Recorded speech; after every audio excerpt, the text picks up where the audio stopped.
સૌપ્રથમ પરમેશ્વરનો આભાર માનીએ છીએ. પરમેશ્વર સ્તુતિ કરતા અત્યારે રોમનના પત્રની અંદર 5મો અધ્યાય અને 7 થી 8 વાંચીશું.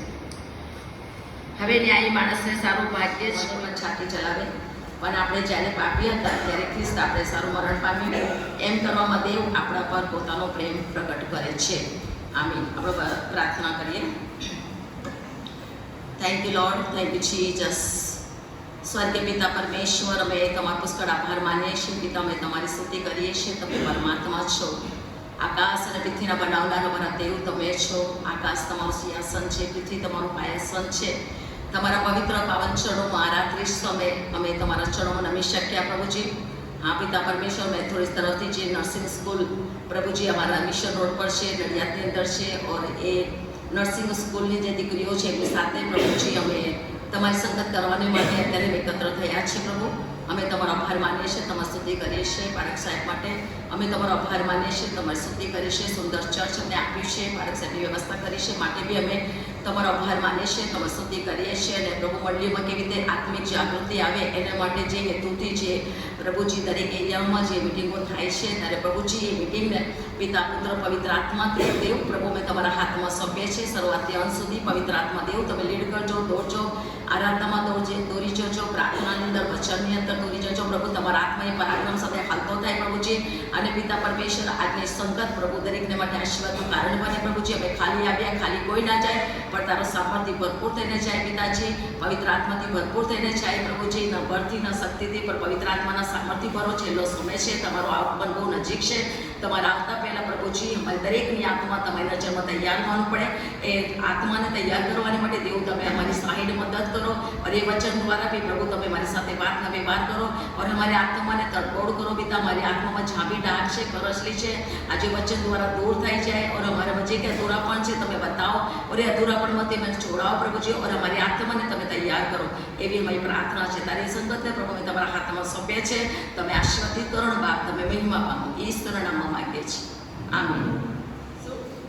માર્થીની લખેલી સુવાર્તા 5મો અધ્યાય અને 21 થી 26 સુધી નર્સિંગ સ્કૂલની જે દીકરી છે એ વાંચવા આવશે.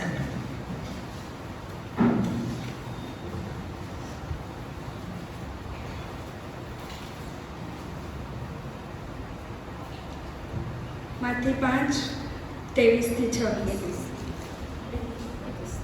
21 થી 26. હત્યા ન કર ને જે કોઈ હત્યા કરે તે અપરાધી ઠરવાના જોખમમાં આવશે, એમ પુરાતન કાળમાં લોકોને કહેલું હતું. એ તમે સાંભળ્યું છે. પણ હું તમને કહું છું કે જે કોઈ પોતાના ભાઈ પર અમથો ક્રોધ કરે છે તે અપરાધી ઠરવાના જોખમમાં આવશે.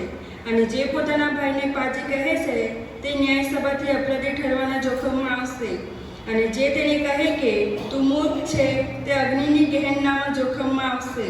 એ માટે જો તું તારો અર્પણ વેદી પાસે લાવે ને ત્યાં તને યાદ આવે કે મારા ભાઈને મારા વિરુદ્ધ કંઈ છે, તો ત્યાં વેદી આગળ તારું અર્પણ મૂકીને જા. પહેલાં તારા ભાઈની સાથે સલાહ કર ને ત્યાર પછી આવીને તારું અર્પણ ચડાવ. જ્યાં સુધી તું તારા વાદીની જોડે માર્ગમાં છે ત્યાં સુધી તેની સાથે વહેલો મળી જા. રખીને વાદી તને ન્યાયાધીશને સોંપે ને ન્યાયાધીશ તને સિપાહીને સોંપે ને તું કેદખાનામાં નંખાય. હું તને ખચિત કહું છું કે તું છેલ્લી દમડી ચૂકવીશ નહીં ત્યાં લગી તું ત્યાંથી બહાર નીકળનાર જ નથી. આમેન. પરમેશ્વરની આરાધના કરીએ. રાજાઓનો રાજા અને પ્રભુઓનો પ્રભુ, સૃષ્ટિનો માલિક, આપણો ઉત્પન્ન કરતા દેવ, જેની દ્રષ્ટિ આખા જગતનું નિરીક્ષણ કર્યા કરે છે, જેને સર્વપ્રથમ આપણા પર પ્રેમ કર્યો, પોતાને એક જ દીકરો આપ્યો. એ સારું કે કોઈનો નાશ ના થાય. એ મહાન પરમેશ્વર અત્યારે આપણે મધ્ય છે. કોઈ સામાન્ય પરમેશ્વર નથી, મહાન પરમેશ્વર છે, જીવતો દેવ છે. જીવતા દેવની આત્મા આરાધના આત્માને સતત કરનારને દેવ ચાહે છે. જે આત્મા છે ત્યાં સ્વતંત્રતા છે, और આત્માથી સતત ભજનાને દેવ ચાહે છે. મહાન પરમેશ્વરની આરાધના કરીએ, આરાધનામાં ખોવાઈ જઈએ. દેવના આત્મા આપણે મધ્યમાં રહેલો છે. જોવાનો આપણે ગીતો મળી જશે.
સમય માટે પ્રભુનો આભાર માનીએ. આપણે સર્વ આપણી આંખોને બંધ કરીએ. આ લેન્ડની મીટિંગો માટે પ્રભુનો આભાર માનીએ. અત્યારે આપણે પ્રભુની સ્તુતિ અને આરાધના કરવાનો અત્યારે આ સમય આપણે મળી રહ્યો છે ત્યારે પ્રભુની સ્તુતિ અને આરાધના કરીએ. અને જેમ બાઇબલમાં કહે છે કે જેમ પાણીના નાણાને સારું હરણ તરફે છે તેમ હે દેવ તારે સારું મારો આત્મા તરફે છે. તેમ આપણે ગીતમાં જોડાઈએ.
ચાલુ રહીએ.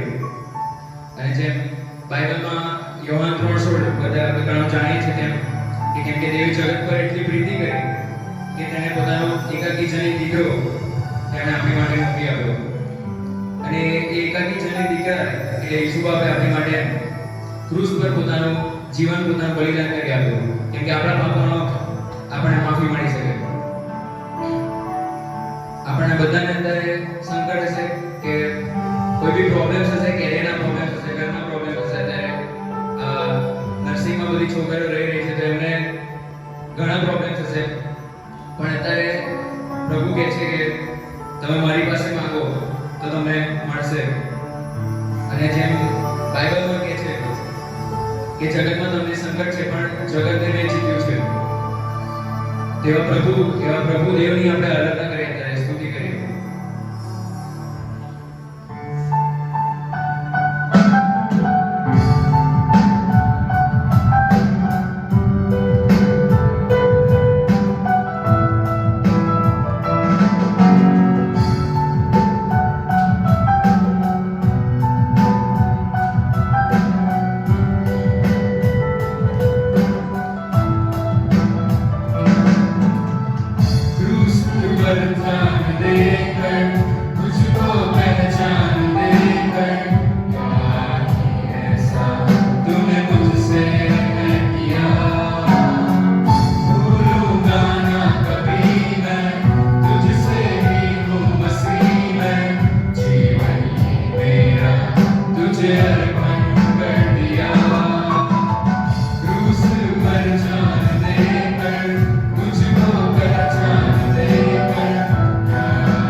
સુંદર વિનયની મીટિંગો માટે તમારો આભાર માની છે.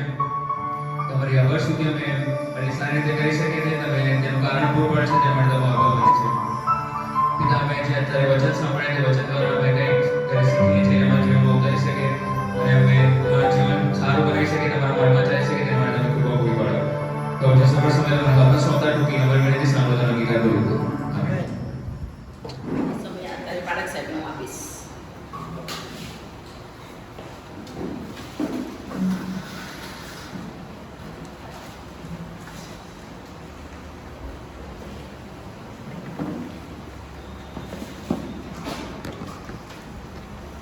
હાલેલુયા. સૌથી પહેલાં ઈશ્વર પિતાનો આપણે આભાર માનીએ છીએ કે આજે 14મી મીટિંગ લેન્ડ સિઝન આત્મિક જાગૃતિ માસની નર્સિંગ સ્કૂલમાં આપણે મળી શક્યા અને આ એક સુંદર મીટિંગ નર્સિંગ સ્કૂલમાં રાખવામાં આવી અને નર્સિંગ સ્કૂલમાં વિદ્યાર્થી દીકરીઓ જેઓ અહીંયા અભ્યાસ કરે છે તેઓની મધ્યે આપણી મીટિંગ થાય અને કારભારી રોઝમેરીબેન દ્વારા આ મીટિંગનું આયોજન વિશેષ તો આપણા મુખ્ય કારભારી અને નાણાં સમિતિના પ્રમુખ કાંતિભાઈ દ્વારા આ વિસ્તારની મીટિંગ થાય ને એના માટેની જે આયોજન કરવામાં આવ્યું અને તેથી તેઓનો આપણે આભાર માનીએ છીએ.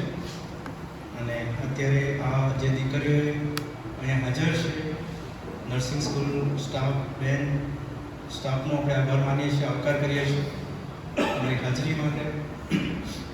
પ્રિન્સિપાલ સાહેબ અને કર્મચારી અને સર્વ વિદ્યાર્થીગણ બધાનો આભાર માનતા આવકાર કરીએ છીએ.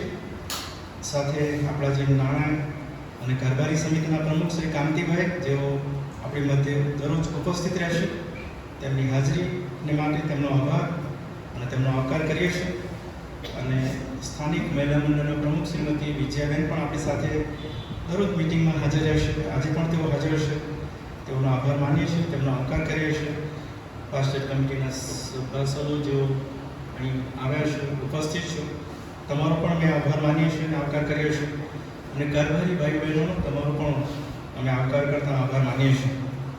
અને ખાસ તો આપણા આ એરિયાના કારભારી તરીકે રોઝમેરીબેન શાહ, તેઓની અદ્ભુત સેવા અને તેઓ દરેક પરિવારમાં જ્યારે કદાચ નર્સિંગ સ્કૂલમાં પણ આવતા હશે અને અહીંયા તેઓ પ્રાર્થનાઓ કરતા હશે, એ મુલાકાતો જતા હશે અને મેં જાણ્યું, અમને તેમણે રિપોર્ટ્સ આપ્યો, અમે જાણ્યું એ પ્રમાણે આ દીકરીઓએ જે આત્મિક જાગૃતિ માસનું દાન આપ્યું છે, તમને અભિનંદન.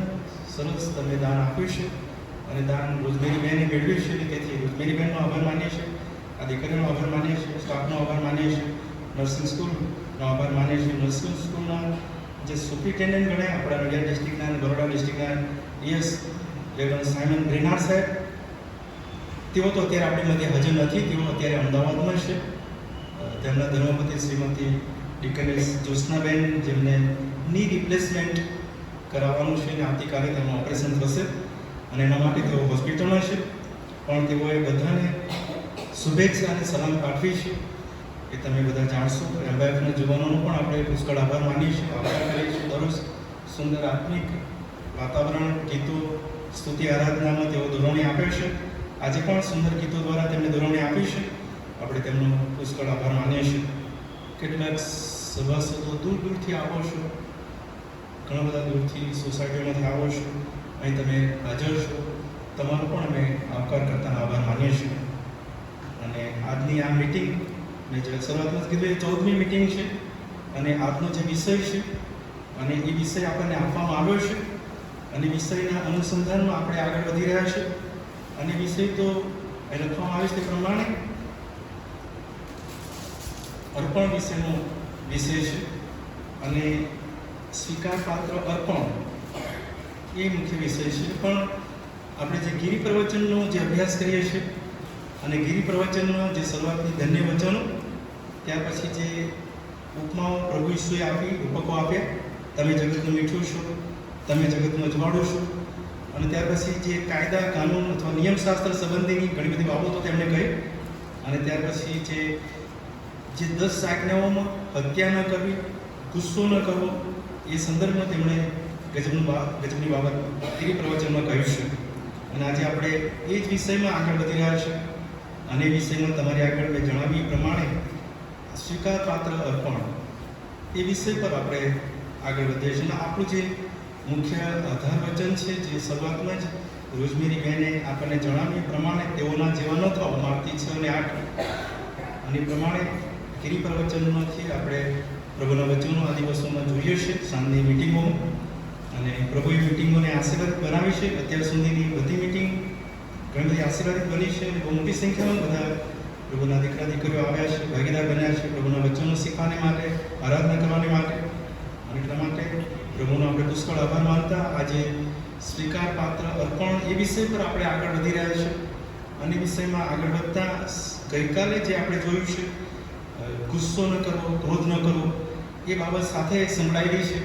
કારણ કે તમે જુઓ તો માર્થીની સ્વાતાના 5મા અધ્યાયની 21 થી 26 કલમ પ્રભુ ઈસુએ જે પહાડ પરના ભાષણમાં જે બાબત કહી, કે ત્યાંથી એ જે બાબતમાં એ જાણવા માંગતા હતા કે જે કોઈ અમથો ગુસ્સો કરે અથવા અમથો ક્રોધ કરે તે અપરાધી ઠરી ચૂક્યો છે. અને એ વિષયમાં આગળ વધતા એવી વ્યક્તિ દેવની આગળ અર્પણ લઈને જાય, આરાધના કરે, ભજન કરે તો તેને માન્ય કરવામાં આવતું નથી. એ વિષય મુખ્ય છે. અને એટલા માટે અહીં જે શરૂઆતમાં ગુસ્સો કરવો એના વિશે ઘણી બધી બાબતો કાલે આપણા મુખ્ય પાળક સાહેબ સાયમન ગ્રેનાર્ડ સાહેબે કહી, પણ ત્યાંથી જ હું શરૂઆત કરીશ. કારણ કે એ સંદર્ભ થાય છે, એની સાથે જાય છે. બાઇબલમાં 2 પ્રકારના ગુસ્સા વિશે લખવામાં આવે છે, એક નકારાત્મકતા અને એક હકારાત્મકતા. નકારાત્મકતા ગુસ્સામાં જે બાબતો છે એ અમથો ગુસ્સો કરવો, વાંક ગુના વગરનો ગુસ્સો કરવો, તો નાની નાની બાબતમાં કામ વગરનો ગુસ્સે થવો, અને એ બધી બાબતો ત્યાં આપવામાં આવી છે. હિબ્રી ભાષામાં એના માટે જે શબ્દ લખવામાં આવે છે બેલિયાલ એ શબ્દ છે, જેને અધર્મી, દુરાચારી, તુચ્છ, દુષ્ટ એવા એનો મિનિંગ થાય છે. બીજો એક શબ્દ પણ ત્યાં હિબ્રી ભાષામાં નાબાલ, અને તેનો અર્થ પણ એવો જ થાય છે, મૂર્ખ, નીચ, તુચ્છ એવા કંઈક એના મિનિંગ થાય છે. ગ્રીક ભાષામાં જે શબ્દ આપવામાં આવ્યો છે એ અસેબેસ, એ જે મુખ્ય શબ્દ છે એનો પણ એ જ પ્રકારનો ઉચ્ચાર કે મિનિંગ થતો હોય છે, દુષ્ટ, મૂર્ખ અથવા દુરાચારી, તુચ્છ. અને બીજો એક શબ્દ છે ગ્રીક ભાષામાં ફાઉલોસ, એ પણ એ જ પ્રકારનો એનો મિનિંગ થાય છે. પણ અહીં જે આ પ્રકારના ગુસ્સે થવા સંબંધી જે બાબતો પ્રભુ ઈસુ જણાવે છે એ એવા વ્યક્તિઓને માટે છે કે જેઓ અમથો ગુસ્સો કરે છે, નકામો ગુસ્સો કરે છે, કામ વગરનો ગુસ્સો કરે છે અને કામ વગર ક્રોધિત થાય છે. અને હું માનું ત્યાં સુધી આ જગતમાં એવો કોઈ વ્યક્તિ નથી કે જે ગુસ્સે થતો ના હોય, એવો કોઈ માણસ નથી કે જેને ગુસ્સો આવતો ના હોય અને નાની નાની બાબતોમાં ગુસ્સે થતો ના હોય. કદાચ હું પણ એમાં આવી જાઉં છું, આપણે બધા તેમાં આવી જઈએ છીએ. દરરોજ નાની નાની બાબતોમાં ઘણી બધી એવી બાબતો છે કે આપણે ગુસ્સે થઈએ છીએ, નકામો ગુસ્સો કરીએ છીએ, અમથો ગુસ્સો કરીએ છીએ. અને એ બધી બાબતો જ્યારે આપણે જોઈએ છીએ ત્યારે પ્રભુ કહે છે કે એ પ્રકારના ગુસ્સાથી આપણે માનસિક રીતે આપણું જે માનસિક કંટ્રોલ એ આપણે ગુમાવીએ છીએ. અને માનસિક કંટ્રોલ જ્યારે આપણે ગુમાવીએ છીએ ત્યારે આપણા શબ્દો કે બોલી પર તેની અસર પડે છે. અને આપણે જે બોલીએ છીએ એ પછી ગમે તેમ એલફેર બોલીએ છીએ, ગમે તેવું વર્તન કરીએ છીએ, કદાચ ગંદી ગાળો પણ બોલીએ છીએ. અહીં એવા શબ્દો લખ્યા છે, પાજી એ શબ્દ લખ્યો છે, જેને રાકા એ પણ એક શબ્દ છે. અને એનો મિનિંગ થાય છે કે નીચ, તુચ્છ અથવા અપમાનજનક એ શબ્દ છે. અને એ બધી બાબતો હલકા, નકામા, નીચ, તુચ્છ એવા એનો અપમાનજનક શબ્દ છે. અને એવા શબ્દો એટલે ગાળો બોલીએ છીએ. અને એ માનસિક કંટ્રોલ ગુમાવવાના કારણે શારીરિક આપણે જે જીભની જે ભાષાઓ છે એ બદલાઈ જાય છે. અને એ જે પ્રકારની પરિસ્થિતિ થાય છે ત્યારે છેક એક્શન એટલે કે મારામારી સુધી પહોંચી જઈએ છીએ. અને મારામારી પછી પણ આગળ વધીને કદાચ કોર્ટ કેસીસ કે કાયદાની બાબતોમાં કોર્ટ કેસમાં જઈએ છીએ, કેસીસ કરીએ છીએ, પોલીસ કેસ કરીએ છીએ, એ બધી બાબતો બને છે. અને ન્યાય મેળવવાને માટે ઘણી બધી બાબતોને આગળ જાય છે. પણ હું તમને કહીશ કે એથી વધારે શારીરિક તકલીફો થાય છે. શારીરિક તકલીફોમાં હું તમને કહીશ કે એમાં સૌથી બીપી વધતી હોય છે, હાર્ટના પ્રોબ્લેમ્સ વધતા હોય છે, ડાયાબિટીસ થતા હોય છે, કોલેસ્ટ્રોલ વધતું હોય છે. અને પેલું જે સ્ટ્રોક આવે ને પછી પેરાલિસિસ થાય ને એ બધી પરિસ્થિતિ શારીરિક પણ ઊભી થાય છે. પણ એ બધા પાછળ ક્રોધ, ગુસ્સો છે. અને સામાન્ય રીતે ગુસ્સો એક એવી બાબત છે જેને કોર્ટ સુધી પહોંચતું નથી, તો કોઈ એને પોલીસ કેસ કરતું નથી અથવા ત્યાં ન્યાયાધીશ પાસે આપણે ન્યાય મેળવવા જતા નથી, એટલે સુધી પહોંચતું નથી. પણ રોજે રોજ ગુસ્સો થાય છે. અને રોજે રોજ આપણે શારીરિક નુકસાન પહોંચે છે આપણને, એટલું નહીં પણ આપણે આપણા અલગ અલગ પડોશીઓ સાથે, મિત્રો સાથે, સગાઓ સાથે અથવા તો આપણા જે આજુબાજુના સમાજના લોકો છે તેઓ સાથે બહુ મોટી તિરાડ પડે છે, સંબંધો બગડે છે અને એ સંબંધો ઘણા બધા લાંબા સમય ચાલે છે અને એના કારણે તકલીફો ઊભી થાય છે અને એ તકલીફોના કારણે એવી જ્યારે સ્થિતિ બને છે ત્યારે પ્રભુ કહે છે કે તમે ગુનેગાર છો, તમે આ કોર્ટમાં કદાચ તમારો કેસ પહોંચ્યો નથી પણ ઉપલી કોર્ટમાં એ કેસ પહોંચી ગયો છે. પ્રભુ કહે છે કે તમે અમથો ગુસ્સો કર્યો છે તો એનો અર્થ કે તમે ગુનેગાર માલુમ પડ્યા છો અને તમે ગુનેગાર માલુમ પડ્યા છો. માટે બાઇબલ આપણને કહેશે કે એવા લોકો ગેહાનાના જોખમમાં આવશે, એવા લોકોની વેદી આગળ અર્પણ માન્ય થશે નહીં, એવા લોકો દેવની આગળ જ્યારે ભજન કરવા માટે જશે, એવા લોકો દેવની આગળ જ્યારે આરાધના કરવા જશે ત્યારે એ ભલેને આત્મિક રીતે આરાધના કરતા હોય, રડી રડીને આરાધના કરતા હોય, આંખો મીચીને મનથી આરાધના કરતા હોય, પણ પેલો જે પ્રશ્ન એમને સોલ્વ કર્યો નથી, ક્રોધ વિશે સંબંધો બગડ્યા છે એના વિશે તેમણે માફી માંગી નથી, એમની સાથે સીધો સંબંધ કર્યો નથી અને માટે ગમે તેટલી આરાધના કરવા છતાંય, ગમે તેટલું ભજન કરવા છતાંય અથવા બહુ સારામાં સારું અર્પણ લઈ જવા છતાંય એ માન્ય કરવામાં આવતું નથી. અને એ જે મહત્વની બાબત છે અને હું માનું ત્યાં સુધી માણસનો જે ગુસ્સો છે ને, આપણે બધા છે ને એક વેલાના તુમડા છીએ. હું તમને કહીશ કે આપણે બધા આદમના મૂળ પાપમાં પતિત થયેલા લોકો છીએ. આપણે કોઈ કોઈને ન્યાય કરી શકતા નથી અને જ્યારે ન્યાય કરીએ છીએ ત્યારે કોઈક સારી વ્યક્તિ પેલી એનાથી નીચેની વ્યક્તિનો આપણે જોઈએ કે હા હું તો આટલો સારો છું પણ આ વ્યક્તિ આવો છે, હા હું આ પ્રમાણે કરું છું આ વ્યક્તિ આવો કરતો નથી, એવો સ્વન્યાય પણ અને એવી સ્થિતિમાં આપણે ન્યાય કરવા બેસીએ છીએ. પણ વાસ્તવમાં તો ઈર્ષા, અદેખાઈ, ખટપટ, નિંદા એ બધા જ પ્રકારના પાપ એ પાપમાં જ છે.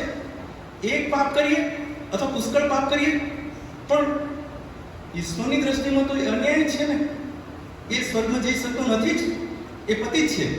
એટલા માટે દરેક પ્રકારના પાપ અથવા દરેક પ્રકારની પરિસ્થિતિ, મેં પેલું વાક્ય કીધું એ પ્રમાણે એક વેલાના તુમડા, આપણે કોને કોનો દોષ દઈએ, કોને ન્યાય કરીએ, કોને કહીએ તમે પાપીશું અથવા કોને કહીએ તું ગુસ્સો કરે છે. આપણે બધા સરખા છે એટલે અમથો ગુસ્સો કરવો, ખોટો ગુસ્સો કરવો, નકામો ગુસ્સો કરવો, અનેક પ્રકારની જે સ્થિતિ છે એમાં જ્યારે આપણે વધીએ છીએ ત્યારે આપણે ઉપર એટલે ઈશ્વરના રાજ્યમાં માન્ય થતા નથી અને આકાશના રાજ્યમાં પણ આપણે માન્ય થતા નથી અને આકાશના રાજ્યમાં માન્ય નહીં થવાના કારણે આપણે એમાંથી બહાર નીકળવું જોઈએ.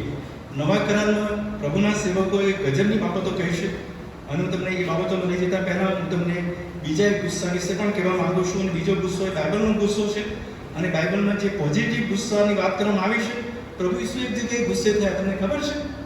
પ્રભુ ઈસુએ યોહાની સુવાર્તાના બીજા અધ્યાયની 13મી કલમથી લઈને આગળ 16મી કલમ પેલા મંદિરમાં આપણે જાણીએ છીએ, હું તમારા આગળ કહીશ નહીં, પણ પ્રભુ ઈસુ ગુસ્સે થયા.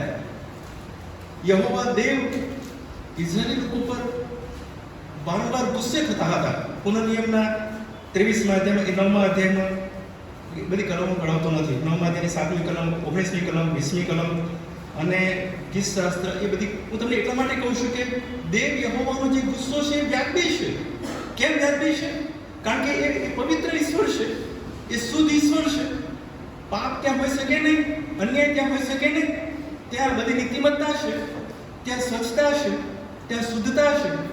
પણ માણસનું આખું ચિત્ર જુદું છે. માણસ પાપી છે, માણસ અધૂરો છે, માણસ દરરોજ ગુસ્સે થાય છે, માણસ દરેક પ્રકારના પાપ કરતો હોય છે. એટલે માણસનો ગુસ્સો એ ઈશ્વરના રાજ્યને માટે નકામો છે અથવા ઈશ્વરના રાજ્યમાં પહોંચી શકતો નથી. પણ ઈશ્વર જ્યારે ગુસ્સે થાય છે ત્યારે ઈશ્વર ન્યાયી ગુસ્સો કરે છે, ઈશ્વર પ્રમાણિક ગુસ્સો કરે છે. ઈશ્વર જાણે છે કે મેં વારંવાર વચનો દ્વારા, પ્રભુત્વ દ્વારા, તેમના સેવકો દ્વારા ચેતવણીઓ આપી છે, છતાંય આ ચેત્યા નથી, છતાંય આ પાછા ફર્યા નથી, છતાંય એના એ જ કામ, એના એ જ પાપ, એની જ ગુંડાઈ, એની જ બાબતો કર્યા કરે છે. અને એટલા માટે દેવ યહોવા અથવા પ્રભુ ઈસુ આપણા માટે ગુસ્સે થાય છે અને એ વ્યાજબી અને ન્યાયી ગુસ્સો છે. પણ ક્યારેક માણસ તરીકે આપણે પણ એવો વ્યાજબી અને ન્યાયી ગુસ્સો કરવા કોશિશ કરીએ છીએ અને એવું ક્યારેક બને છે. કદાચ શિક્ષક વિદ્યાર્થીઓને માટે અથવા તો કોઈ ગુરુ એમના શિષ્યને માટે અથવા આપણે બધી બાબતો જાણીએ છીએ કે કોઈક વ્યક્તિ સારી વ્યક્તિ છે, એ કોઈક વ્યક્તિને શીખવે છે અને એ સારું શીખતા નથી અથવા એકની એક બાબતો ભૂલો કર્યા કરે છે અથવા એકની એક બાબતોનું પાપ કર્યા કરે છે, ત્યારે એને સમજવા આપવા માટે ક્યારેક ગુસ્સે પણ થાય છે. પણ હું તમને કહીશ કે એ પ્રકારના ગુસ્સા વિશે બાઇબલમાં જે બાબત લખવામાં આવી છે અને એ જે કલમો હું જે વાંચતો હતો એ કલમોમાં ઘણી બધી બાબતો મેં જોઈ કે એફેસીના પત્રના 4 અધ્યાયની 26મી કલમમાં ગુસ્સે થાવ પણ પાપ ન કરો, તમારા ગુસ્સા પર સૂર્યને હાથમાં ન દો, એવું સંત પાઉલ પ્રેરિત કહેશે. તમે એક જગ્યાએ બીજી જગ્યાએ યાકૂબના પત્ર 1 અધ્યાયની તેની 9, 19 ને 20મી કલમમાં લખવામાં આવી છે તે પ્રમાણે માણસના ક્રોધથી ઈશ્વરનું ન્યાય પણ કદી પાર પડતું નથી, કારણ કે માણસ પાપી છે. અને એવી સ્થિતિમાં જ્યારે ઈશ્વરનું ભજન કરવા આપણે જઈએ, ઈશ્વરનું અર્પણ કરવા જઈએ અને ઈશ્વરની આગળ જ્યારે ઊભા રહીએ ત્યારે આપણે માન્ય થતા નથી. આપણી આરાધના યોગ્ય લાગતી નથી, સ્વીકારાતી નથી. એવું બાઇબલ બહુ સ્પષ્ટ ગિરિપ્રવચનમાં પ્રભુ ઈશ્વરે કીધું. તમે જો 23મી કલમ, એ માટે જો તું તારું અર્પણ વેદી પાસે લાવે ને ત્યાં તને યાદ આવે કે મારા ભાઈને મારે વિરુદ્ધ કહી છે, તો ત્યાં વેદી આગળ તારું અર્પણ મૂકીને જા. પહેલા તારા ભાઈની સાથે સલાહ કર ને ત્યાર પછી આવીને તારું અર્પણ ચડાવ. યાની કે દેવની આગળ ભજન કરવા જવા, અર્પણ લઈને જવાની બાબત, ઈશ્વરની સાથે જવાની બાબત અને ઈશ્વરની આગળ જ્યારે પ્રાર્થના કરીએ અથવા ઈશ્વરની સાથે આપણે ભજન કરીએ, ઈશ્વરની આગળ આપણે અર્પણ લઈ જઈએ ત્યારે આપણા હૃદયમાં અકબંધ રહેલા પાપો અને એ ભૂંડાઈ અથવા તો આપણે કોઈને માફ કર્યું નથી અથવા તો આપણા ગુસ્સાને કારણે આપણે એ ગુસ્સો ચાલુ રાખ્યો છે અથવા તો આપણા મિત્ર કે આપણા બહેનપણી કે આપણા કોઈ વ્યક્તિને આપણે જે પાછલા દિવસોમાં જે પરિસ્થિતિમાંથી આપણે એમની વચ્ચે તિરાડ પાડી દીધી છે અથવા એમની સાથે જે સંબંધ બગડ્યો છે એને આપણે સીધો કર્યો નથી અને એમને માફ કર્યું નથી અથવા માફી માંગી નથી અને એવું નથી કર્યું માટે એ હૃદયમાં છે, એ સાથે આપણે પ્રભુની પાસે જઈ રહ્યા છે. પ્રભુને ખબર છે, આપણને પણ ખબર છે કે આ સ્થિતિ છે અને એવી સ્થિતિને લઈને, એ પ્રકારની પરિસ્થિતિને લઈને ઈશ્વર આપણને સ્વીકારતા નથી. ઈશ્વર આપણા અર્પણને સ્વીકારતા નથી, આપણા આરાધના કે આપણે ભજનને સ્વીકારતા નથી અને આપણું ભજન એ નિષ્ફળ જાય છે, આપણી આરાધના એ નિષ્ફળ જાય છે. અને બાઇબલ આપણને બહુ સ્પષ્ટ શબ્દોમાં કહી રહ્યું છે કે આપણે એ બાબતો સીધી કરીએ, એ બાબતોને વ્યવસ્થિત કરીએ અને એમાંથી બહાર નીકળીએ અને હળવા મનના થઈએ અને આપણા હૃદયમાં જે ભાર છે એ ભારને છોડી દઈએ અથવા આપણા મિત્ર સાથે જે કટુતા છે અથવા આપણા મિત્ર સાથે જે સંબંધ બગડ્યો છે અથવા આપણા પડોશી સાથે જે સંબંધ બગડ્યો છે એને સીધો કરીએ, એની સાથે સમાધાન કરીએ, એની પાસે માફી માંગીએ અને એની પાસે માફી માંગ્યા પછી હળવાશ અનુભવીને સંતોષ ને આનંદની સાથે ઈશ્વરની આરાધના કરવા માટે ઈશ્વરનું અર્પણ લઈને જઈએ. તમે જો ઉત્પત્તિના 2 અધ્યાય, 3 અધ્યાયમાં, ત્યાં 4 અધ્યાયમાં કાઈન ને હાબેલની વાત આવે છે અને હાબેલના અર્પણને પ્રભુએ માન્ય કર્યું અને કાઈનના અર્પણને પ્રભુએ માન્ય કર્યું નહીં. એ બંને જે અર્પણો હતા, એ અર્પણોનો જો તમે અભ્યાસ કરો તો કાઈનનું જે અર્પણ હતું એમાં ઘણા બધા પ્રકારનું અભિમાન હતું, ઘણા બધા પ્રકારનું પાપ હતું, પુણાઈ હતી અને એ એના ભાઈ પ્રત્યે, એના ભાઈનું જ્યારે અર્પણ માન્ય કરવામાં આવ્યું ત્યારે એને જે રીસ, ક્રોધ, અદાવત, નિંદા અથવા તો એને ઈર્ષા આવી હતી અને એ પ્રકારની સ્થિતિને લઈને એનાથી જાણે કે વધારે સારું અર્પણ લેવાની આખી જે બાબત છે એવું કરવા કોશિશ કરતો હતો. એનું અર્પણ માન્ય થતું નહોતું અને હાબેલનું અર્પણ માન્ય થતું હતું, કારણ કે હાબેલની પાસે એ પ્રકારની સ્થિતિ નહોતી, એના ભાઈ પ્રત્યે પણ કોઈ એવો પ્રશ્ન નહોતો, કાઈ સાથે પણ એવો કોઈ સંબંધ બગડ્યો નહોતો અને એ જે ઈશ્વર સાથેના સંબંધનો ગજબ રીતે દેવની આગળ અર્પણ લઈને જતો હતો અને એટલા માટે હાબેલનું અર્પણ દેવે માન્ય કર્યું ત્યારે કાઈનનું જે પાપ છે એ વધ્યું. ત્યાં લખ્યું છે તે પ્રમાણે કાઈનને ઘણો બધો ક્રોધ ચડ્યો, એના ભાઈનું તેને ખૂન કર્યું. આપણે જાણીએ છીએ ખૂન કર્યા પછી પણ તેણે માફી માંગી નથી. દેવ યહોવાએ તેની સાથે વાતચીત કરી, તારો ભાઈ ક્યાં છે? તો એ સામે દલીલ કરે છે કે શું હું મારા ભાઈનો રખેવાળ છું? અને યહોવા દેવે કીધું તારા ભાઈનું રક્ત જમીનમાંથી પોકારી રહ્યું છે. એ છતાંય એ કબૂલાત કરતો નથી. એ જે આખી જે બાબત બની છે, એ પ્રકારની જે સ્થિતિ થઈ છે, એ પ્રકારના અર્પણો કે એ પ્રકારની આરાધના કે ભજન ઈશ્વર કદી માન્ય કરતા નથી. અને આ ગિરી પ્રવચનમાં પ્રભુ એવા લોકોને સંબોધીને કહી રહ્યા છે કે જેઓ યહૂદી લોકો હતા, શાસ્ત્રીને પરોશી વર્ગના લોકો હતા, એટલે ધર્મનો નિયમશાસ્ત્રમાં બહુ ગજબના લોકો હતા અને સાથે તેમના શિષ્યો હતા કે એ લોકોને એ સાચી સમજ મળે કે દરરોજ આપણે અમથો ગુસ્સો કરીએ અથવા આપણે સંબંધો બગાડીએ છીએ અથવા કામ વગરનો ગુસ્સો કરીને આપણે આપણા મિત્રો સાથે, આપણા પડોશીઓ સાથે એમાં તિરાડ પાડી દઈએ છીએ, અથવા એ પ્રકારની જે સ્થિતિ થાય છે અને એ પ્રશ્ન વધારે ને વધારે મોટો થતો જાય છે, અને એમાંથી આપણે બહાર આવીએ, અને એ બધી સ્થિતિમાંથી બહાર આવ્યા પછી એકદમ હળવા મનથી, બહુ શાંત હૃદયથી, સાચા ભાવો સાથે, પ્રભુને પસંદ પડે તેવું ઈશ્વરની આગળ અર્પણ સાથે પ્રભુનું ભજન કરીએ. અને એ બાબત અહીં આગળ આ પ્રભુ ઈસુ ગીરી પ્રચનની અહીં જણાવે છે. હું તમને કહીશ કે કોઈ પણ પ્રકારની કડવાશ, કોઈ પણ પ્રકારનો દ્વેષભાવ અને કોઈ પણ પ્રકારનો વેરભાવ કે કપટ કે સ્વાર્થ રાખીને આપણે કદી ઈશ્વરની પાસે જઈ શકતા નથી. અથવા જો એ પ્રકારની જે સ્થિતિ છે તો એમાં ઈશ્વર ક્યાંય કશું આશીર્વાદ કે કંઈ સારી ભાવના કે ઈશ્વર આપણે માન્ય કરે છે કે ન્યાય ગણે છે એવી બાબતો બનતી નથી. અને એટલા માટે શું થાય છે કે એવી આરાધના કરનારા પુષ્કળ લોકો એ આશીર્વાદથી વંચિત રહી જાય છે, અને એ પ્રકારના લોકો ઈશ્વરના તરફથી માન્ય થતા નથી, ન્યાયી થતા નથી, અને પ્રભુ તેમને વધારે ને વધારે આશીર્વાદ આપતા નથી. અને એ વધારે આશીર્વાદ નહીં મળવાના કારણે એ લોકો ઘણીવાર, હું વારંવાર એ બાબત કહું છું કે બીજા સ્ટેપ સુધી આવવું જોઈએ ત્યાં અટકી જાય છે. બીજું સ્ટેપ એટલે પવિત્ર આત્માની સાથે જીવન જીવવું અને પવિત્ર આત્મામાં ચાલવું, ત્યાં અટકી જાય છે. આત્માથી ચાલવાની આખી જે રીતના છે ત્યાં માણસ પૂરો પડી જાય છે, અને તારણ કર્યા કરે છે, જે બહુ જૂનું થઈ ગયેલું શબ્દ, અથવા એમાંથી હું પસાર થયેલો છું. પ્રભુએ મને તારણ આપ્યું છે, પ્રભુએ મને નવો જન્મ આપ્યો છે, હું આ તારીખે, આ દિવસે, આ વચને, આ પ્રમાણે પ્રભુના સેવક મિટિંગમાં ગયેલો, આ પ્રમાણે મેં જોયું, પ્રભુએ મને કીધું અને મારા પાપો મેં કબૂલ્યા, અને હું માફી માંગવા લાગ્યો, હું રડવા લાગ્યો, હું આ પ્રમાણે કરવા લાગ્યો. એ ભૂતકાળ થઈ ગયો. એથી કોઈ આપણને કાંઈ કશું મળતું નથી. ભૂતકાળની બાબતો વાગોળ્યાથી આપણે કંઈ પવિત્ર આત્માથી ભરાઈ જતા નથી.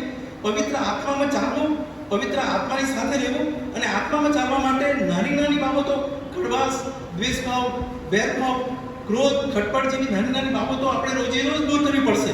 આપણા ક્રોધ પર સૂર્યને હાથમાં દઈએ નહીં, અને આપણે વ્યાપી કે પ્રભુની સાથે રહીને સાચું જીવન જીવવાની જરૂર છે. અને જો એ પ્રમાણે કરીએ છીએ તો પ્રભુ આપણા અર્પણને માન્ય કરે છે, આપણી ભજનને માન્ય કરે છે, આપણી આરાધનાને માન્ય કરે છે. એ સિવાય આપણને પ્રભુ માન્ય કરતા નથી. ઉત્પત્તિના 32મો અને 33મો અધ્યાય જો તમે વાંચો તો ત્યાં યાકૂબ પોતાના ભાઈને ઠગ્યો. યાકૂબે શું કર્યું કે પોતાના એસાવ એ જ્યેષ્ઠ પુત્ર હતો, અને પોતાના પિતાનો જે આશીર્વાદ જ્યેષ્ઠ પુત્રને મળે એ યાકૂબે તેને ઠગીને લઈ લીધો. અને એ જે બાબત બની, એ જે પ્રશ્ન હવે ચાલુ થયો બે ભાઈઓ વચ્ચે, એ એસાવ બહુ ગુસ્સે થઈ ગયો, અને એસાવના ગુસ્સાને જોઈને યાકૂબ ત્યાંથી બહુ દૂર એના બાપના વતનમાં ચાલ્યો ગયો, અને એના બાપના વતનમાં ઘણો લાંબો સમય રહ્યો. એ હવે પાછો પોતાના વતનમાં આવી શકતો, જ્યાં બાપ કનાનમાં આવી શકતો નથી. કેમ આવી શકતો નથી? કારણ કે બે ભાઈઓ વચ્ચે જે દુશ્મનાવટ ઊભી થઈ છે, બે ભાઈઓ વચ્ચે જે પ્રશ્ન ઊભો થયો છે, એ બહુ મોટો પ્રશ્ન છે, અને એનું સમાધાન થયું નથી. એ માફી તેણે માગી નથી, અથવા એને માફ કરવામાં આવ્યું નથી. અને એવી સ્થિતિમાં જે બાબત બની છે તે હવે યાકૂબને પાછા આવવું છે. પાછા આવવા માટે એ પ્રયત્ન કરી રહ્યો છે, અને પાછા આવતા એણે સારા ભેટો, પ્રેમ ભેટો એસાવની આગળ મોકલી. એ સસ્તન દળવટ કરીને એસાવની આગળ માફી માંગવા લાગ્યો, રડવા લાગ્યો, એસાવની આગળ એ કબૂલાત કરવા લાગ્યો. એણે માફી માંગી. એ પહેલાં એણે ઈશ્વર સાથે મનયુદ્ધ કર્યું. ઈશ્વર સાથે આખી રાત પ્રભુની સાથે જાણે વાત ઘડી, અને પ્રભુની સાથે માફી માંગવા લાગ્યો. પ્રભુ, આટલો મોટો પ્રશ્ન, પ્રભુ આવી સ્થિતિ, પ્રભુ અમે કેવી રીતે હું બહાર આવીશ? પ્રભુ તું મને બચાવજે. પ્રભુ એની સાથે જઈશ, હું એની આગળ ઊભો રહીશ, કદાચ એ મારી પર ગુસ્સે થશે તો. અને બધું આખી રાત ચાલ્યું. પ્રભુએ તેને આશીર્વાદ આપ્યો, યાકૂબમાંથી ઇઝરાયલ ગણાવ્યો, અને પછી તેના ભાઈ એસાવની પાસે ગયો. એસાવે જ્યારે પ્રેમ ભેટો જોઈ, એસાવે જ્યારે એના ભાઈને જોયો, એના પરિવારને જોયું, અને એણે જ્યારે સષ્ટાંગ દંડ પ્રણામ કરીને જ્યારે માફી માંગી, ત્યારે એસાવના હૃદયમાં એ પ્રકારની માફીનો ભાવ ઉત્પન્ન થયો, અને એણે એના ભાઈને માફ કર્યો. બંને ભાઈઓ એક થયા, એક મનના થયા, અને ત્યાર પછી તેઓ આનંદથી એકબીજાને ભેટ્યા, એકબીજાને સાથે રહ્યા. હું તમને કહીશ કે એ જે બાબતો છે એ જ્યાં સુધી મળતી નથી, એ સંબંધો એક થતા નથી, ત્યાં સુધી પ્રભુ આપણને સ્વીકારતા નથી. અથવા આપણા જે ભાવો છે, આપણા જે હૃદયના વિચારો છે, આપણો જે સાચી ખુલ્લાપણાની જે બાબતો છે, એ આપણે વ્યવસ્થિત કરવાની જરૂર છે. અને એ પ્રમાણે જો કરીએ છીએ તો પ્રભુ આપણા અર્પણને માન્ય કરે છે, પ્રભુ આપણું ભજન માન્ય કરે છે અને પ્રભુ આપણને આશીર્વાદ આપે છે. મેં ઘણી બધી બાબતો અહીં નોંધી છે. તમારે આગળ કહીશ કે છેલ્લી બાબત યુના પ્રબોધકનું પુસ્તક તમે વાંચ્યું હશે. યુના પ્રબોધક એ બહુ નાનું પુસ્તક છે, 4 અધ્યાયનું પુસ્તક છે, એક જ બેઠકે વંચાય. યુનાને પ્રભુએ કીધું કે તું ઉઠ અને નિનવેમાં જે લોકોને નાશ હું કરવાનો છું એ લોકોને તું ઉપદેશ આપ, સંદેશો આપ, બોધ આપ કે એ લોકો બચી જાય. નિનવેમાં યુના જવા તૈયાર નહોતો. કેમ? કારણ કે નિનવેના લોકો યુનાના લોકો અને યુનાના દુશ્મનો હતા. અને યુનાના દુશ્મનો હોવાના કારણે દેવની વાત, હું મારા પ્રભુની વાત એ લોકોની આગળ જઈને કેમ કરું કે એ લોકો બચી જાય? એ લોકોની આગળ મારા પ્રભુનો બોધ હું નહીં આપું. એ લોકો તો અમારા દુશ્મન છે, અમારી પ્રજાના દુશ્મન છે, અમારા કુટુંબોના દુશ્મન છે. પાછલા દિવસોમાં તેમણે બહુ રંજાડ કરી છે, પુષ્કળ આક્રમણો કર્યા છે અને પુષ્કળ રીતે અમને હેરાન કર્યા છે. એ લોકો અમારા કટ્ટર દુશ્મનો છે, અમારા સખત વિરોધી છે. એવા લોકોની આગળ પ્રભુ હું તારું વચન લઈને નહીં જાઉં. અને એટલા માટે પ્રભુનું વચન નહીં લઈ જવાને માટે તે નિમ્મેને બદલે તાર્શીશ નાસી જવાને પેલા વહાણમાં બેઠો. અને આપણે જાણીએ છીએ કે તે માછલીના પેટમાં જે બધી બાબતો બની અને પ્રભુએ તેને બેટ પર હોંકી કાઢ્યો અને પછી ત્યાંથી સીધો નિમ્મે ગયો અને પ્રભુનું વચન તેણે પોકાર્યું. અને પ્રભુના વચનને એ લોકોએ બહુ ધ્યાનથી સાંભળીને પ્રભુની પાસે એ લોકો આવ્યા, પસ્તાવો કર્યો અને એ લોકો બચી ગયા અને પ્રભુએ પસ્તાવો તેમનો માન્ય કર્યો. અને એ જે બાબત બની અને ત્યાર પછી પણ યોનાને તો ઘણો ગુસ્સો હતો જ. હવે આખું ચિત્ર હું તમારા આગળ એટલા માટે કહી રહ્યો છું કે દેવ જે પ્રજાને પસંદ કરે છે, માફ કરે છે, એ આપણા દુશ્મનો હોઈ શકે નહીં. એની સાથે આપણે સમાધાન કરવું જોઈએ. એની સાથે ઈશ્વરની સાથેના સંબંધમાં આપણે એમને માફ કરવા જોઈએ. એમની સાથે આપણે સંબંધો સુધારવા જોઈએ. અને જો પ્રમાણે કરતા નથી તો દેવની આગળ આપણે નહીં ઠરીએ છીએ. અને યુનાને બહુ મોટો પદાર્થપાઠ શીખ્યો. આગળ પેલો કિકાવેનો વેલો અને બધી બાબતો ઉત્પન્ન કરી, એની બધી બાબતો આપણે જાણીએ છીએ. પણ હું તમને કહીશ કે પ્રભુએ એને સાચી સમજ આપીને કીધું, તારા જે દુશ્મનો છે, પ્રભુ કહે છે તારા જે દુશ્મનો છે એ મારા દુશ્મનો નથી. અથવા જે મારા જે દુશ્મનો છે એ શૈતાન છે, અંધકારની સત્તાઓ છે.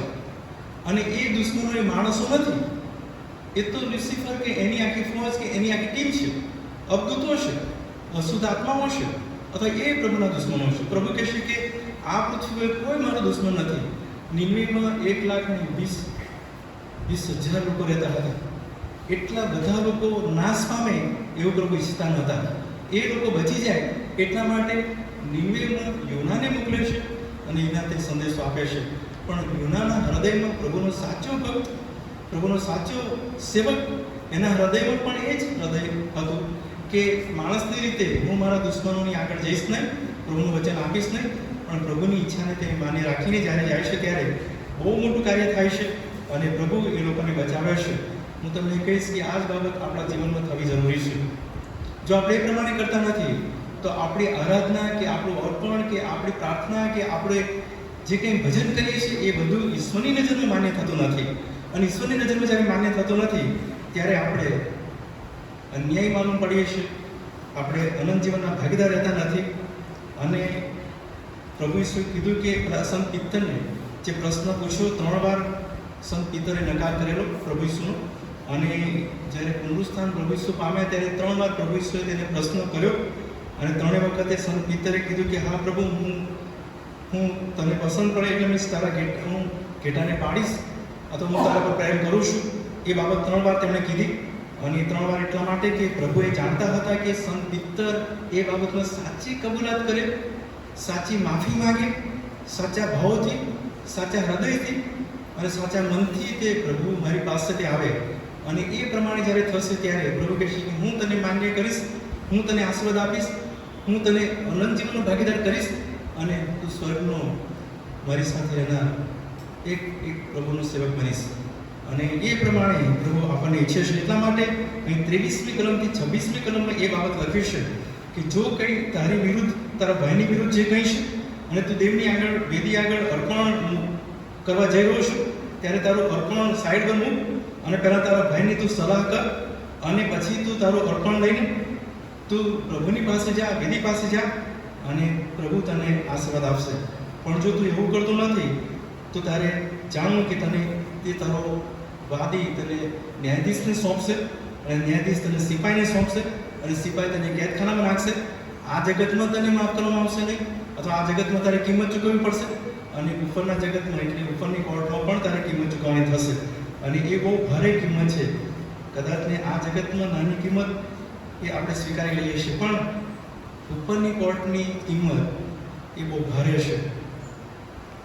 અને હું ઘણીવાર કહું છું કે એ પ્રકારની હડેસ કે મૃત્યુલોક કે જ્યાં જઈને માણસ પડે એ ભયાનક ગેહન્નાનો અગ્નિ જે સતત બળતો હોય ત્યાં જઈને માણસ પડે. પારાદેશ જે પ્રભુએ બનાવ્યું છે ત્યાં નહીં. ઈશ્વરના લોકો પ્રભુના સેવકો પારાદેશમાં જાય, પણ જે પારાદેશમાં જતો નથી ને ત્યાં મૃત્યુલોકમાં જાય છે એવા લોકોને અફસોસ છે. અને એટલા માટે આ જગતમાં અમથો ક્રોધ કરવો, આપણા ભાઈની વિરુદ્ધ ગમે તેવો વર્તન કરવું, એ બધું પ્રભુ જુએ છે અને પ્રભુની નજરમાં એ અન્યાયી છે. અને એટલા માટે આપણા શારીરિક અને આપણા માનસિક જીવનને આપણે કંટ્રોલ કરતા શીખીએ, પ્રભુને જે પસંદ પડે છે તેવું કરતા શીખીએ. આપણા ક્રોધ પર સૂર્યને હાથમાં દઈએ નહીં, અને ન્યાયી અને પ્રમાણિક અને યોગ્ય ગુસ્સો કરીએ કે જે ગુસ્સાથી પ્રભુ ખુશ થાય છે. અને જે પાપની સામું, ગુંડાઈની સામું આપણે ઊભા રહેનારા, શૈતાનના સામું ઊભા રહેનારા લોકો બની અને એ હથિયારો ધારણ કરીને શૈતાન સામું જઈએ અને પ્રમાણે કરીશું તો પ્રભુ આપણને આશીર્વાદ આપશે. અને આ પ્રકારની સ્થિતિ કરવાની માટે આવો પ્રભુની પાસે જઈએ, આપણી આંખો બંધ કરીએ અને આપણા હૃદયોમાં, આપણા મનોમાં એ વિચાર કરીએ કે શું આપણે રોજે રોજ આવા પ્રકારના ગુસ્સા કરીએ છીએ કે જેના કારણે ઈશ્વરની નજરમાં આપણે અન્યાય માનવું પડીએ. આપણે આંખો બંધ કરીએ, આપણા મનોમાં એ પ્રશ્નો પૂછીએ, અને આપણા મનોમાં પ્રભુ જાણે છે, આપણા હૃદયને પ્રભુ જાણે છે. દેવ આપણને બહારથી જોવાતા નથી. આપણે માણસો તરીકે આપણે એકબીજાને બહારથી જોઈએ છીએ અને આપણે એ પ્રમાણે માર્ગ ગોઠવીએ છીએ, પણ ઈશ્વર આપણને અંદરથી જુએ છે. ઈશ્વરને બધી સમજ છે અને ઈશ્વર અંદરની સ્થિતિને જાણીને આપણને એ બાબતો વિશે જણાવી રહ્યો છે કે આપણે શું પાપમાં છીએ, આપણે શું ક્રોધ કરીએ છીએ. આપણે આંખો બંધ કરીએ, આપણા હૃદયમાં જે બાબતો પ્રભુ જણાવી રહ્યા છે તેને આપણે કબૂલ કરીએ. જો આપણે એ પ્રમાણે છીએ તો આપણે ઈશ્વરના રાજ્યને માટે લાયક નથી. આપણે ઈશ્વરના રાજ્યને માટે લાયક બનવાનું છે. પ્રભુ ઈસુ ખ્રિસ્તના આગમનના દિવસોમાંથી આપણે પસાર થઈ રહ્યા છે. એવી સ્થિતિમાં જો આપણે વિશ્વાસ ગુમાવી બેસીશું, નિરાશ થઈ જઈશું, પ્રભુને પસંદ પડે નહીં એવું જીવન જીવીશું, તો આપણે અનંત જીવનના ભાગીદાર રહીશું નહીં. આપણે નાશમાં જઈશું. પ્રભુ આપણને બચાવવા માંગે છે. પ્રભુ આપણી સાથે છે. પ્રભુ પવિત્ર આત્માદેવ અહીંયા હાજર છે. તેમની હાજરીમાં આપણા હૃદયોને તે દંડોલી રહ્યા છે, આપણી સાથે વાતચીત કરી રહ્યા છે. અને પ્રભુ આપણને જણાવી રહ્યા છે કે આપણે પ્રભુના લોકો તરીકે કબૂલાત કરીએ, પાપોનો પસ્તાવો કરીએ. પ્રભુ આપણને જાણે છે, પ્રભુ આપણને સ્વીકારવા તૈયાર છે. પ્રભુનું વચન કહે છે કે જુઓ, હું બારણા આગળ ઊભો છું. જો કોઈ મારી વાણી સાંભળીને તે બારણું ખોલશે તો એની પાસે માહી જઈશ અને તેની સાથે બેસીશ ને તેની સાથે જમીશ ને તે મારી સાથે જમશે. પ્રભુ એ ઈચ્છે છે જે કોઈ પોતાના પાપ કબૂલ કરે છે તે બધાના પાપ માફ કરવાને આપણો દેહ વિશ્વાસો અને ન્યાયી પ્રભુ છે. અને આપણને બધાને વ્યક્તિગત રીતે બહુ સ્પષ્ટ, બહુ વ્યવસ્થિત જાણે છે. હું કોણ છું, આપણે કોણ છે, એ પ્રભુની નજરમાં બધું છે. પ્રભુ આપણને હાથ મારી રહ્યા છે, પ્રભુ આપણને બોલાવી રહ્યા છે. અને આપણે આપણા જીવનમાં રહેલા પાપોને કબૂલ કરીએ, પ્રભુની આગળ માફી માંગીએ. પ્રભુ આજે માફ કરવા માટે તૈયાર છે, જીવન આપવા માટે તૈયાર છે. આપણે એમાંથી બચી જઈએ, અનંત જીવનના ભાગીદાર બનીએ અને આ પૃથ્વી પરનું જે સર્વશ્રેષ્ઠ આસ્વાદિત જીવન છે તેને પામી લઈએ. અને જો એ જીવનથી આપણે વંચિત રહીશું તો આપણે નાશમાં જઈશું. એટલા માટે પ્રભુના આ પોકારને આપણે તરછોડીએ નહીં. પ્રભુ આપણી સાથે છે. તમારા મનોમાં તમે એ પ્રાર્થના કરો, પ્રભુ તું મારો સ્વીકાર કર, મારા પાપોને માફ કર. હું અધૂરો છું, હું અધીરું છું. પ્રભુ તું મને જાણે છે. તારું રક્ત મારા માટે વેવડાવવામાં આવ્યું છે. એ રક્ત મારા જીવનમાં તું છાંટ, એ રક્ત મારા જીવનમાં તું લાવ કે હું તારો દીકરો કે તારી દીકરી બનીને આ જગતમાં જે સારું જીવન છે, શુદ્ધ જીવન છે, પવિત્ર જીવન છે, આશીર્વાદિત જીવન છે, એવો જીવન હું જીવી શકું. પ્રભુજી તમારો આભાર માનીએ છીએ. તમારા અદ્ભુત વચનો દ્વારા તમે અમને સ્પષ્ટ જણાવી રહ્યા છો કે અમે અધૂરા અને નબળા અને પાપી માણસો છીએ. અમે વારંવાર ગુસ્સે થઈએ છીએ, અમથો ક્રોધ કરીએ છીએ, સંબંધો બગાડીએ છીએ અને અમારા એ સંબંધો કેમ અમે રાખીને બેઠા છીએ. પ્રભુ, અમે એમાંથી બહાર નીકળવા માંગીએ છીએ. અમારા જીવનની સ્થિતિને તમે જાણો છો. જગતમાં અમારા મિત્રો સાથે, પડોશીઓ સાથે, અમારા સગાઓ સાથે એવા પ્રકારના સંબંધો રાખીને અમે આગળ વધી શકતા નથી. અમને આશીર્વાદ મળતો નથી. તમારી સાથે અમે આવીએ છીએ ત્યારે પ્રભુ અમે અધૂરા દેખાઈએ છીએ. અમે ખોટા માલુમ પડીએ છીએ, અન્યાય માલુમ પડીએ છીએ. તમે પ્રભુ સૌ જાણો છો. તમે અમારા પાપો અપરાધોને માફ કરો. તમે અમારો સ્વીકાર કરો. અમને શુદ્ધ અને પવિત્ર બનાવો. તમારી કૃપાથી અમને બોલો. પવિત્ર આત્મા દેવ, તમે અમારા હૃદયમાં આવો. તમારું સામર્થ્ય અમને પૂરું પાડો. તેવી પ્રાર્થના અમે કરીએ છીએ પ્રભુ. અહીંયા તમારા દીકરા દીકરીઓ જેઓએ તમારા વચન પર વિશ્વાસ કર્યો છે પ્રભુ, તેઓએ પ્રાર્થના કરી છે. તેઓને પ્રભુ તમે જીવન આપો, ભરપૂર જીવન આપો, આશીર્વાદ આપો. તેમના નવા જીવનમાં પ્રભુ તમે તેમને વધારે ને વધારે બળ, હિંમત અને સામર્થ્ય આપો. પવિત્ર આત્માનું ગૌરવ તમે આપો અને તમારામાં તેઓ આત્મિક જીવનમાં ચાલે તેના માટે રોજે રોજ તમે તેમનું જીવન બનો તેવી વિનંતી પ્રભુ અમે કરીએ છીએ. અમને બધાને પ્રભુ તમે આશીર્વાદ આપજો. અમારા સૌના પાપ અપરાધોને માફ કરજો. અમારી આ પ્રાર્થના તમે સાંભળી છે. આભાર માનતા પ્રભુ ઈસુ અમારી પ્રાર્થના તમે સાંભળવાની માન્ય કરો. આમીન.